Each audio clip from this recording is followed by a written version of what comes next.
पुणी फेरिबे नवीन गड़ अत्यार करिबो बीजेडी। बीजेडी और कांग्रेस मिसिले सरकार को टार्गेट कले। विभिन्न समस्या को नहीं सरकार को घेरुछि बीजेडी।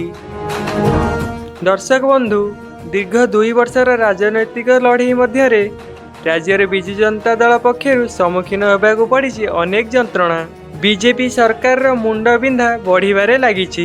गत किछि दिन मध्य राज्य थिबा धान उठा प्रसंग एवं एसीबी मेडिकल घटना को नहीं सरकारंकर निद हजाई देइछि बीजेडी।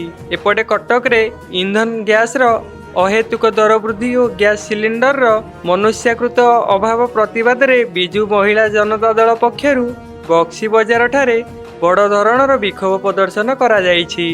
एथिरे शताधिक महिला एकाठी होई हाथ में प्लान कार्ड धरी प्रतिवाद करुछंती। 2024 साधारण निर्वाचन ठू आरंभ करी राज्यसभा निर्वाचन रे बीजेडी को झटका दे आसुथिबा बीजेपी रो निद एबे हजिबा आरंभ होईछि। एहारि भितरे बीजेडी पुणी थरे फ्रंट फुट को आसुथिबा देखिबाकू मिलुछि। जेउ बिजु लिगासी रो नेता दिने बीजेडी ठू दूरेई जाइथिले बिजु बाबू को आक्रमण हेबारु पुणी थरे सेमाने एकजुट हेउथिबा देखि नवीन जानी सारिलेनी एबे नवीन नुहे बिजु बाबू ही एका साहा भरोसा।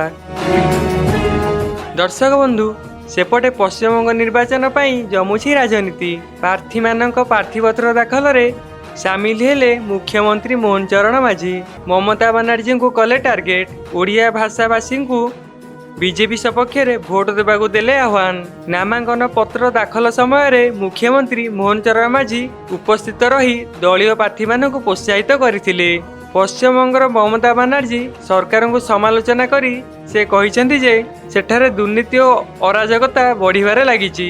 पश्चिमबंगरे मध्य ओडिशा भली डबल इंजिन सरकार आवश्यक बोली से जुक्ति बाढ़ी। पश्चिमबंग निर्वाचन पर बीजेपी तारका प्रचार भाव ओडिशार मुख्यमंत्री मोहन चरण माझी निर्वाचन मैदान को ओह्लाइछंती।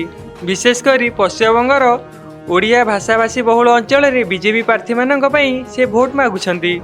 देखिबाकू बाकी रहिला पश्चिमबंग रे डबल इंजिन सरकार ना टीएमसी।